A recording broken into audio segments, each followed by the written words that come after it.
আপনি কি জানেন বাংলাদেশের সবথেকে বিখ্যাত খাদ্য খাবারের নাম কি? সেটি হচ্ছে চট্টগ্রামের ঐতিহ্যবাহী মেজবান।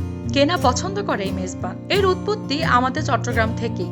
আর এই মেজবানি মাংসের মশলা শতভাগ খাঁটি এবং অর্গানিক ভাবে পাওয়া যায় একমাত্র চাটগাইয়া মশলায়। চট্টগ্রামের সব থেকে সেরা বাবুর্চিদের সিক্রেট রেসিপি দ্বারা তৈরি করা হয়ে থাকে আমাদের এই মশলাটি। যেখানে অন্যান্য জায়গা থেকে নেওয়া আপনাদের মশলাগুলি তৈরি হয় ৫-৬টা মশলা দ্বারা, সেখানে আমরা ২৩টিরও অধিক মশলা দ্বারা তৈরি করে থাকি চট্টগ্রামের এই ঐতিহ্যবাহী মেজবানি মাংসের মশলা। যার ফলে অন্যান্য মশলা ব্যবহার থেকে আমাদের এই মশলা ব্যবহারে আপনার খাবার স্বাদ এবং ঘ্রাণ বৃদ্ধি পাবে কয়েক গুণ, এবং অন্যান্য মশলার তুলনায় ব্যবহার করতে হবে খুব কম পরিমাণ। আমাদের মশলা ব্যবহার করে রান্না করার পর আপনি যদি স্বাদ এবং রঙের মধ্যে তারতম্য পান, তাহলে আপনার সম্পূর্ণ মূল্য রিফান্ড করে দেওয়া হবে। তাছাড়াও চট্টগ্রামে চলছে কুরবানি উপলক্ষে আকর্ষণীয় অফার। সর্বনিম্ন ১ কেজিতে থাকছে ফ্রি হোম ডেলিভারি সার্ভিস এবং সাথে থাকছে আকর্ষণীয় গিফট। তাই আর দেরি না করে অর্ডার করতে এখনই ভিজিট করুন আমাদের ফেসবুক পেজে অথবা কল করুন স্ক্রিনে দেওয়া নাম্বারে।